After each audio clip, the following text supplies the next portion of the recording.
Please help our YouTube channel, subscribe, hit the notification bell, like, comment, share. Welcome to the Dead-Celebs podcast. Tonight, we talk about the life and career of Mr. Patrick Swayze. Welcome to the Dead-Celebs podcast with your hosts, Brent Novak and Tana Satterley. Tana, any thoughts on Mr. Swayze before we dive deep into his life? Just that it's such a tragedy because he was so talented and his work ethic was phenomenal. And you will see that as we talk further about his movies and his life. He had a big heart. He wasn't just a macho man. You'll see that coming up. This doesn't sound like anybody had a bad word to say about the guy. Not a word. Even at his bottom. That's right. So Mr. Patrick Swayze was born on August 18th in 1952 in Houston, Texas. Big ranch family. He had an older sister, two younger brothers, and later on his family adopted a little girl at age 4, and her name was Bambi, and she was from South Korea. So big family. Mom was the dance choreographer, dance instructor to all of them. They all got involved at very young ages. And I think that Patrick said in one of his interviews that basically as soon as he could start walking, he was dancing with his mom. However, a lot of what I've seen and read, his mom was very strict. In fact, she was very hard at them and pushed them to succeed, which it served him well later in his life. But I think maybe the other siblings didn't fare as well. He was very athletic. He played football until his senior year of high school when he injured himself playing football. He decided that he was going to study dance from then on out. And there are some reports that Patricia Swayze, very intense with all the kids. There were times that she was actually abusive. Yes. One instance, he was 18 years old. His mom was really laying in on him, as the quote stands. His father came in and said, "Don't you ever touch my son again, or I will divorce you." She never heard him again. But he was 18 years old. Gosh, what was she thinking? We don't know the circumstances, and I'm not excusing it, but I'm glad he didn't retaliate. That would be probably even worse. Or at that point, I think if my mom is hitting me and I'm 18, I at least hold her back in a situation that keeps everything until she cools down. Right. And I'm sure he was probably bigger than her at that point. Yeah, right. And especially, it sounds like he's a full-grown man and a martial artist too. Right. So mom doesn't know what she's dealing with at the time. Patrick really loved Tarzan and playing frequently with his younger brothers. Sometimes his brothers would be Ape. I don't know the other sidekicks for Tarzan, but it sounded like Patrick always was Tarzan. And that is a role that kind of got away from him because he said in certain interviews that he really wanted to go out and play Tarzan eventually. Needless to say, it never happened. Some of the lineage in his life, his grandfather was a World War I pilot. And Patrick, as you know, he was also a pilot. He was, along with his wife. Patrick's father, his nickname was Buddy. Everyone called him Little Buddy. And it's a name that really stuck. And if you'll see interviews with people that works closely with him, they literally referred to him as Buddy, except for Rob Lowe. And I think this one was an interesting interview. He said, "I just can't call him Buddy. He is Patrick to me. I can't call him Buddy." But his wife over and over consistently refers to him as Buddy. And to me, I don't see it either. I can't call him Buddy. He's Patrick. Real briefly on his knee that he hurts during football. This is a knee issue that's going to cause a lot of headache during Patrick's career, including on Dirty Dancing and other events where he's doing his stunts in re-injuring this knee, and some bad luck with a tooth that comes into play later on. He gets some sort of staph infection so bad that it goes to his knee, and there were threats of amputation. While Patrick was in high school, he had a bully incident. He was going from dance to music class carrying, I believe, a trombone in his dancing shoes when, according to his brother Don, 3 young high school men started saying to him, "Twinkle your toes for us, pretty boy." Patrick went to his mom and his coach, and his mom's advice was beat the snot out of them. Patrick actually goes to his coach, and his coach recommends putting on a pair of boxing gloves, and he brought each bully in one at a time, and there were no more fights after that. That is Excellent. I love that. Kind of a good way to solve bullying issues, right? Yeah. Growing up in Houston, Swayze was consistently pushed by his mom. While he would later credit her for her strong work ethic, her demand for perfection at times veered into physical abuse, as stated earlier. Per Lisa, Patrick's wife, who we're going to talk about in just a little bit, the actor's mom was really an example of what happens in families in a cycle of abuse. She could be very violent, but it was nothing compared to what she endured growing up and the stories I heard about what she went through with her own mother. Childhood friend Larry Ward stated, "You never cross Patsy. If she said to be there by midnight, by golly, don't make it 12:01." Oh, okay. Patrick, of course, taking lessons from his mom, going to dance class. There was a new student in town who walked up to the storefront and longingly looked in because she wanted to take dance lessons. So Patsy came out and spoke to the young girl, and the young girl basically told her that she couldn't afford dance lessons. And Patsy said, "No problem, come on in." So she, in effect, took free lessons for about a year. Right around a year or so is when she met Patrick. The first time they were in a room together and they danced together, they looked in each other's eyes. And I guess what some may call love at first sight, but it was just this look, and they both describe it as just something magical. And I think that's really neat, their love story through all of this, because she was there till the very end. Through the good and the bad. At age 18, he won a gymnastics scholarship to San Jacinto College in Houston before dropping out to skate in a touring Disney on Parade ice review as Prince Charming in Snow White. The year is 1972. His first professional appearance as a dancer. A few years later, 1975, Patrick marries Lisa Niemi on June 12th, 1975, until his death. They had no children, but Lisa had suffered one miscarriage. In a 2008 interview, he stated that she was the inspiration for his song, She's Like the Wind. Which that went to number 3 on the Billboard charts. 1976, he made his Broadway debut in Good Time, Charlie. Also that year in 76, Patrick discovered an abscess in one of his teeth, or a pocket of pus caused by an infection, just like we talked about earlier, developed into a staph infection. This infection entered his bloodstream and settled into his bad knee. This caused a high risk of losing that leg. According to Swayze, they had 1 week which to try and save the leg. If they pushed it any longer, they'd have taken it off at the hip. Luckily, they were able to save that leg. At the hip. Oh my gosh. Yeah, luckily. We may not even know who he was. No, he'd be some dude in a wheelchair somewhere, right? Yeah. Maybe he turns into a film director or a play director, or maybe. Maybe he's a dance teacher. Maybe he's a dance teacher. He could teach, right? Teach, yeah. Oh gosh. I guess this was the driving force on him stopping ballet and moving into musical theater. Yes, it is. And Tana, in 1978, what did he do? In 1978, he played the role of Danny Zuko in the Broadway production of Grease. He sure did. He got a little lucky in 1979, sort of, as he headed on to LA with the bold light and bright city. He made his film debut as Ace in Skate Town, USA. And he got some great reviews from this movie. Absolutely, yes. So everyone was talking about him, but nobody liked the movie. And somebody even said, not since Valentino have we seen such a beautiful display of male sexuality on film. It was just something so corny, honestly. And I saw clips of that, and he just was amazing the way he moved on that roller rink floor. I mean, I haven't seen the movie. Maybe what we should do is have a watch party watching Skate Town and then Purple Rain. Yeah. Yes. Purple Rain, right? Oh my gosh. That would be a funny watch party. Yes. Let's do it. Oh God.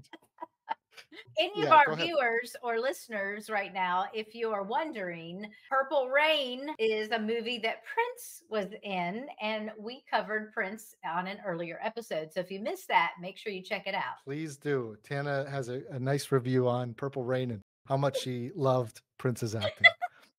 In the late 1970s, I did not know this, Patrick Swayze began practicing a tradition of Buddhism. Oh, he became a little Buddhist. Yes, I did read that somewhere. And here's another interesting tidbit. In 1980, he choreographed dance scenes for the movie Urban Cowboy. Urban Cowboy, which starred John Travolta, where we'll find out Patrick and John's connection later on in trivia. Check out our sister podcast, Talk Murder to Me. Step into the captivating world of true crime with an unexpected twist of humor. With John's compelling narrative and Jen and Nicole's amazing banter, this podcast offers an entertaining and unique approach to true crime storytelling. Talk Murder to Me can be found on any podcast platform, also streaming live Saturdays on YouTube. Art and life mimic each other. He appeared in an episode of MASH called Blood Brothers as Private Sturgis, whose wounds are minor, but who is found to be terminally ill with cancer. Oh, a little foreshadowing there. Little foreshadowing is right. 1982, he had a brief stint on the short-lived TV series The Renegades, playing a gang leader named Bandit. He bought a DeLorean after booking his job and was hoping to use the money towards his ever-dreamed-upon ranch. Yes, and all of that was in an effort to make his father proud. And sadly, while shooting Renegades, he was told that his father died suddenly. While hiking with his dogs, he had a heart attack. This began a spiral of drinking, while Swayze was already a long-time smoker at this point. This drinking led to many bar fights and dangerous drives while intoxicated. Swayze's breakthrough role in the film industry as an actor came in 1983's The Outsiders, directed by Francis Ford Coppola. Rob Lowe states everyone on set had access to beer after shooting, including himself at age 17 and C. Thomas Howell, who was only 15 at the time. Rob Lowe states that Patrick would stand on bricks for promotional pictures to appear taller in the shots. Oh, gosh, that's funny. You know, Rob Lowe talked about how he auditioned for The Outsiders. And it was all of them. It was Matt Dillon, it was Tom Cruise, it was Patrick Swayze. They were all in a round table going over the script, and it was more like a workshop. It was like they were all kind of in it together, and there was a little bit of a rivalry when they would read different parts, a little bit of vying for that lead or whatever. And you just named off a bunch of amazing actors, and not only those guys, but Ralph Macchio is in that film too. It's just so many talented actors. Many. Yes. So many. Yeah, that was just a few. It's just those is a few, just 6. Easy. Yeah, I mean. Also that same year, Swayze played a Marine Corps trainer in Vietnam rescue film Uncommon Valor with Gene Hackman, who, if you haven't seen, are they alive or dead? Check them out. Is Gene Hackman alive? I don't know. As of today, he may be. I hope so. I hope so too. I hope Gene is happy. The following year, Swayze, Howell, and Howell's friend and fellow outsider actor Darren Dalton reunited in Red Dawn along with Jennifer Grey. C. Thomas Howell in an interview states that Jennifer Grey and Patrick Swayze had a love scene written for them in Red Dawn. Patrick worked on getting it out of the script based on the fact that they were running from the Russians and it didn't fit the film. But this was a meaty 5-page scene, according to Howell, for Jennifer, where her character grows, and she wanted to do it. In the end, Patrick won and the scene was not filmed, starting their feud. Oh, I did not know that's what started their feud. Interesting. 1986, Lowe and Swayze reunited in Youngblood. Swayze tries to get the movie producers of Youngblood to use the song She's Like the Wind to no avail. And Rob Lowe states, this is a hockey movie. Where are we going to put this? That's a good point. 1985 and 86, film TV series North and South, right here in South Carolina, where both Tan and I live. Yay. An American Civil War series that follows the intertwined lives of two families, the hazards of the North and the mains of the South, capturing the social, political, and personal conflicts that arise. This is labeled as the most expensive miniseries at the time. And Patrick actually took voice lessons from local Charleston voice coach Stephanie Samaras. Yeah, I think that's her name. According to one of our producers, We're going to sound big. Jody Riley. So 1987, drum roll please. Woo. Dirty Dancing, one of the most classic films, one of my favorites growing up. It was actually planned for a 1-week release. Then it was going to go to video. In addition to the acting and dancing, Patrick Swayze wrote She's Like the Wind. He finally got his song in a movie and it was perfect. It actually became a top 10 hit. This film was the first to sell 1 million copies on video. And as of 2009, it had earned over $214 million worldwide. On a budget of like $5 million. Yeah, that's what's even more impressive. Very small, yes. Right. Swayze received a Golden Globe nomination for the role. Patrick Swayze and Jennifer Grey, they reunite in this movie. We heard about their feud starting earlier. Part of what I think they butted heads about, she was very dramatic and not in a good way. Like she would be crying and laughing and giggling while they were trying to film. I will say this, in all of the interviews that I watched with Patrick Swayze, he never said a bad word or a bad thing about Jennifer Grey. He was very respectful of her, and I appreciate that. I think that's admirable. Jennifer Grey comes out with a book later, Out of the Corner. She apologized to the late Patrick Swayze at that point. In her career, she states she was scared and over her head, and she was sorry. Aw, that's good that she apologized. And also, I will say this, in the interviews I saw of her, she also never said a bad word about Patrick. And this was even prior to his death. Jennifer Grey states the lake lift scene and how painfully cold it was. She said, I really thought my nipples might fall off. Well, okay.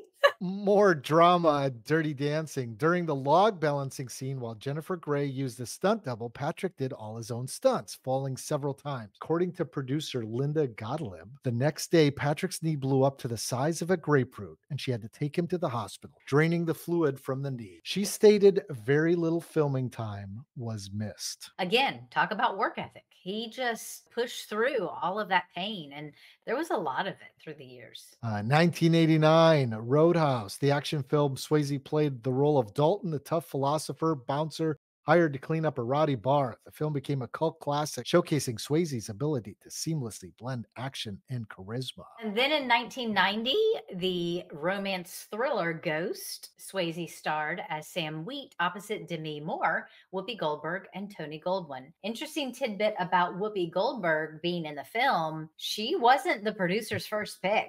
And Patrick Swayze basically told them, either she's in or I'm out. And it's very interesting. They didn't even ask Whoopi to audition until Patrick said, I want Whoopi. At what point, director Jerry Zucker did not want Patrick Swayze. He said, over my dead body, will Patrick get this role? Seeing his character from Roadhouse as not the stockbroker successful type, but more of a cowboy, as in his previous films. Patrick had to do 6 to 8 scenes in order to convince them to cast him. But when he did, they were all crying. He wooed him a lot. He sure did. And according to longtime wife Lisa Niemi, Patrick hated reading scripts and she really pushed him to read Ghost.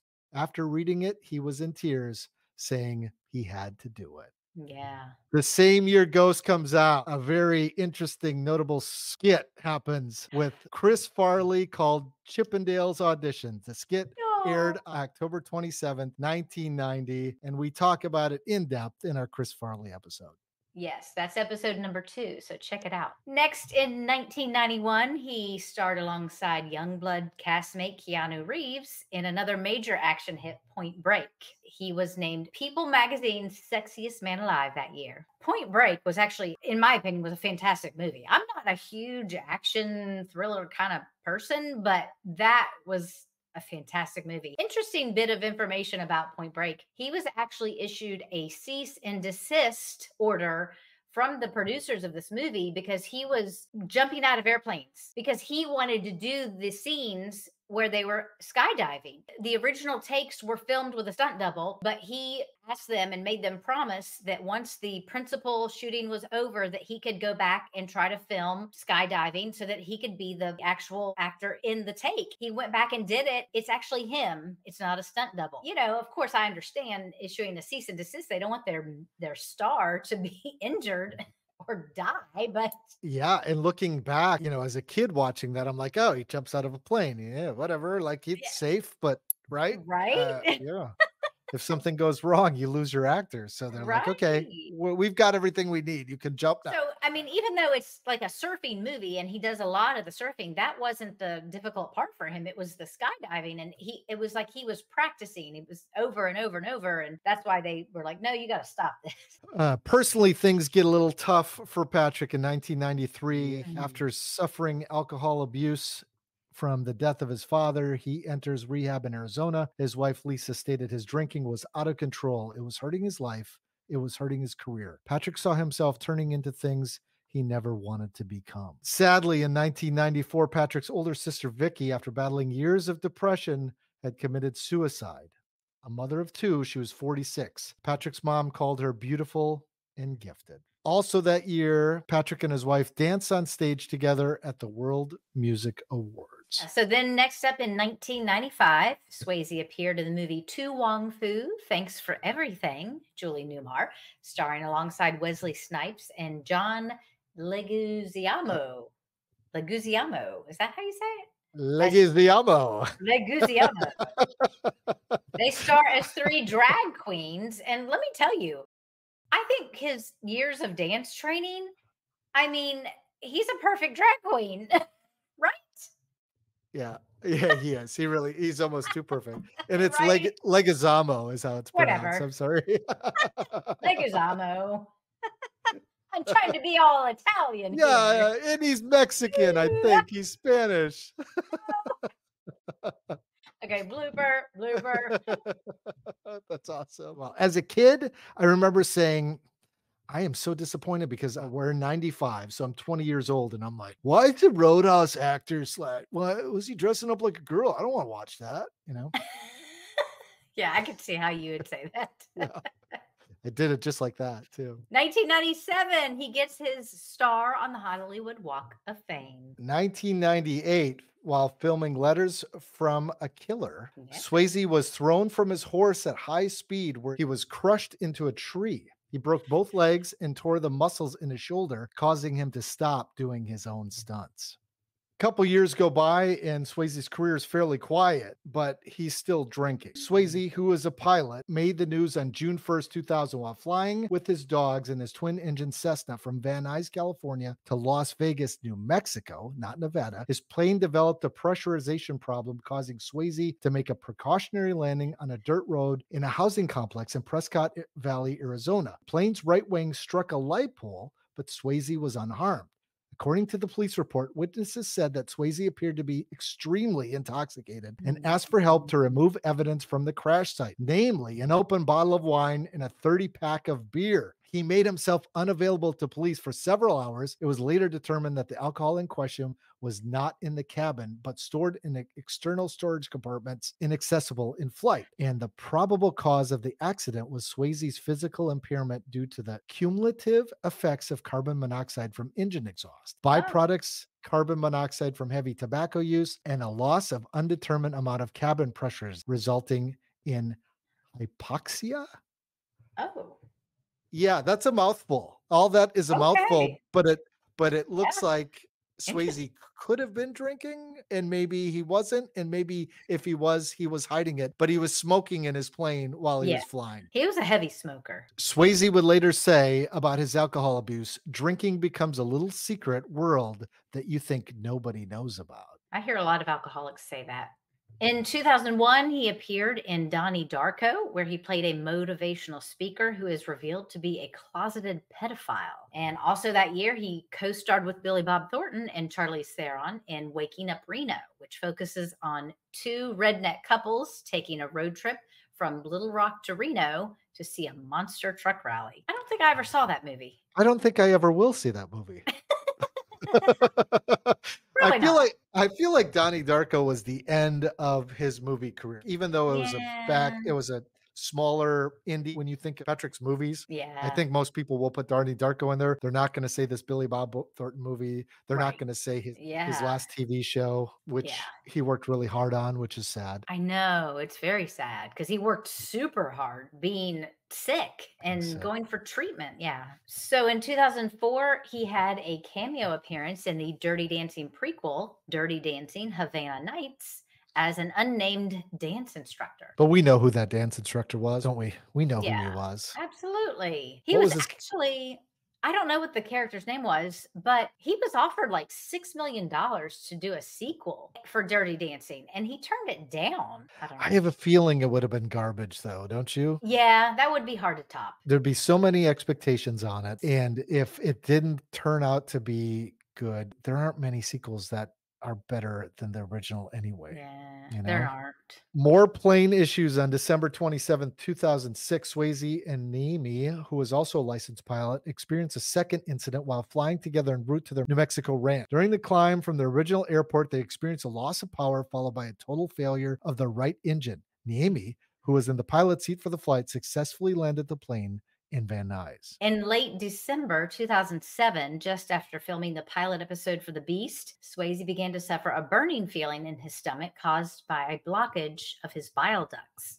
3 weeks later, in mid-January, he was diagnosed with stage 4 pancreatic cancer. He traveled to Stanford University Medical Center for chemotherapy and experimental treatment, which doctors hoped would cut off the blood supply to the tumor. On March 5th, an article reported that Swayze had very limited amount of disease and he appeared to be responding well to treatment. Swayze's doctor confirmed the actor was diagnosed with pancreatic cancer, but insisted he was not as close to death as other reports suggested. I can imagine the tabloids at that time. They were eating that up. Yeah, they were. And according to Swayze, the first noticeable effect happened on New Year's Eve. He had some champagne and it felt like he was drinking acid. That's right, yes. So in September of 2008, Patrick Swayze appeared on the ABC, NBC, and CBS simulcast Stand Up to Cancer to appeal to the general public for donations for the initiative. Swayze said to a standing ovation, "I dream that the word cure will no longer be followed by the words, it's impossible. Together, we can make a world where cancer no longer means living with fear, without hope,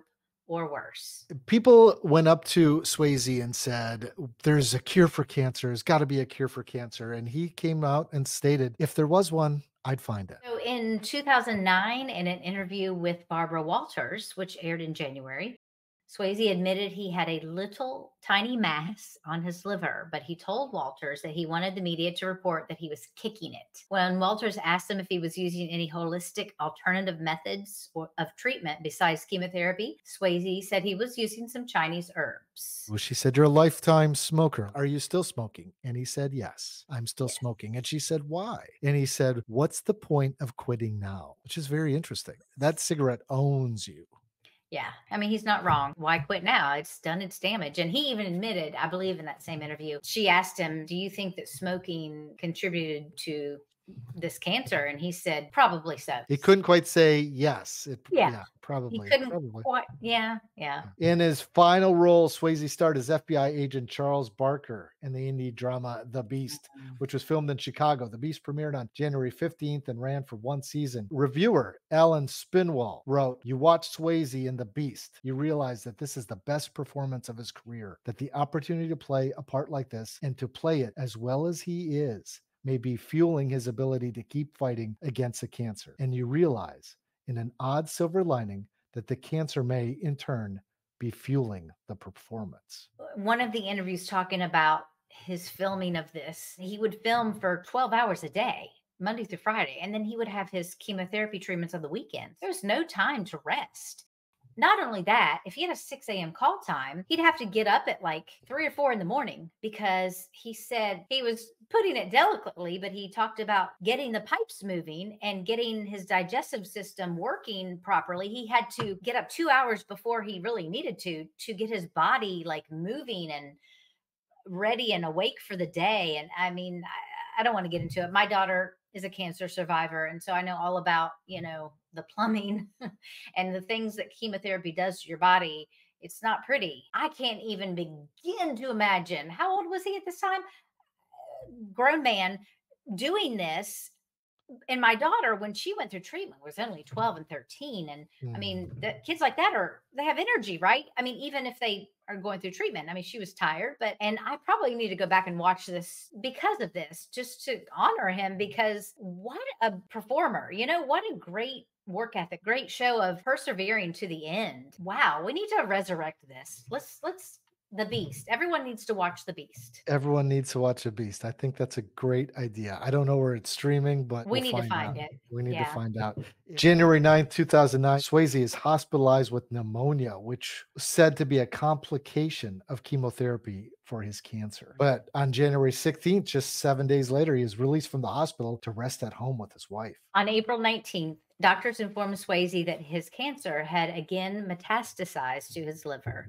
Swayze was a smoker for 40 years, and he once made reference to smoking 60 cigarettes a day. He stated that his chain smoking probably had something to do with the development of this disease, and continued to smoke cigarettes while undergoing treatment for cancer. Swayze died with his family at his side on September 14th at the age of 57.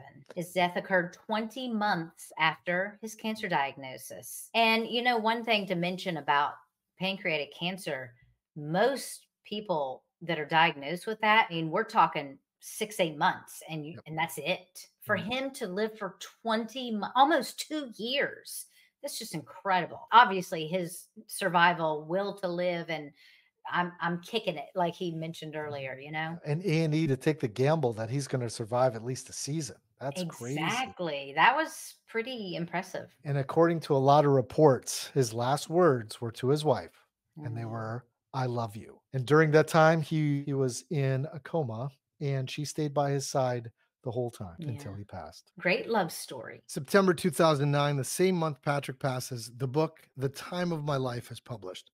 A behind-the-scenes look at Patrick and Lisa's Hollywood life and remarkable love. Patrick and Lisa's marriage is a journey of two lives intertwined and lived as one throughout their years in Hollywood. The book is also narrated by Swayze, which in essence is his final goodbye. January 5th, 2012, Lisa Niemi publishes the book Worth Fighting For. She shares what it's like to take care of her husband as he battles stage 4 pancreatic cancer and his last days when she simply tried to keep him comfortable. In the book, she talks about her grief in the aftermath of Patrick's death and candidly discusses the challenges as well. 2015, Lisa Niemi sells her Los Angeles ranch for $2.5 million. Patrick's belongings were also auctioned off. 2017, Niemi has an auction through Julian's Entertainment Auction Service, selling most of Patrick's remaining personal items. Portions of those auctions went to fund the research on pancreatic cancer. 2019, she sells her New Mexico ranch for right around a cool price of $13 million.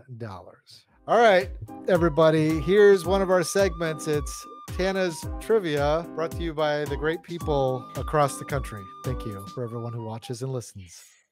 If you've been listening up until now, you've heard most of the trivia that I have in my notes. So here is an interesting tidbit that isn't necessarily about Patrick Swayze, but it's about his mom. And I thought it was interesting because I happen to think a great deal of these people.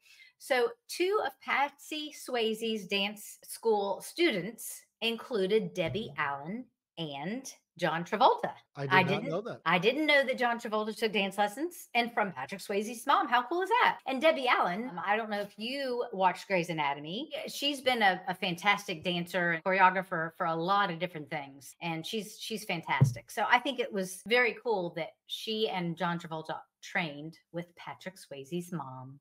That's all my trivia. Wow, that's a solid trivia. For one trivia, you brought a really good one. And that's Tana's Trivia.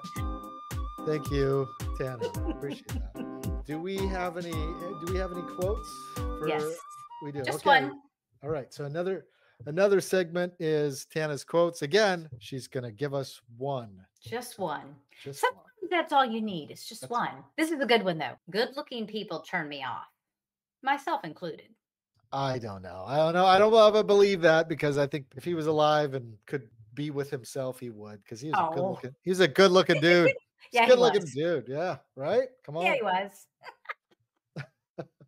Did we miss anything?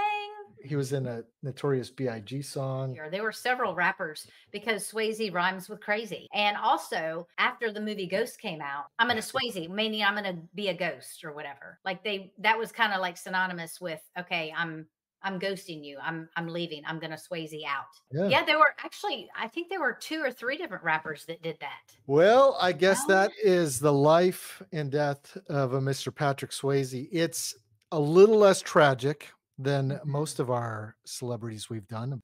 Episode 10, it's a nice, refreshing little life story. You've got any closing statements to make? We can learn a lot about how to be professional and how to be respectful and how to have a good work ethic and a good marriage just by watching Patrick Swayze. And Lisa too, especially if we mention marriage, because some say that she was a rock that he needed, and I'm sure he was there for her too. We're assuming, but she still seems touched when she's talking about him. Of course. I think they loved each other very much. Yes. Well, that's it, Tana. Where can people find you if they'd like to reach you?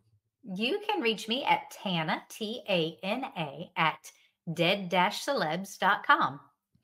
And my email is Brent at dead-celebs.com. And you can look at all our past episodes either on our YouTube channel or right on our website, dead-celebs.com. It's been, go ahead. Don't forget to like and subscribe on our YouTube channel. Yeah, we need some subscribers. We're creeping up. Gosh, we're too much fun to not like and subscribe. Gosh, spread the word, people. Spread the word. Tell a friend. Phone a friend. All right. Thanks, Tana. Thanks, Fred. Have a good night. All right, you too.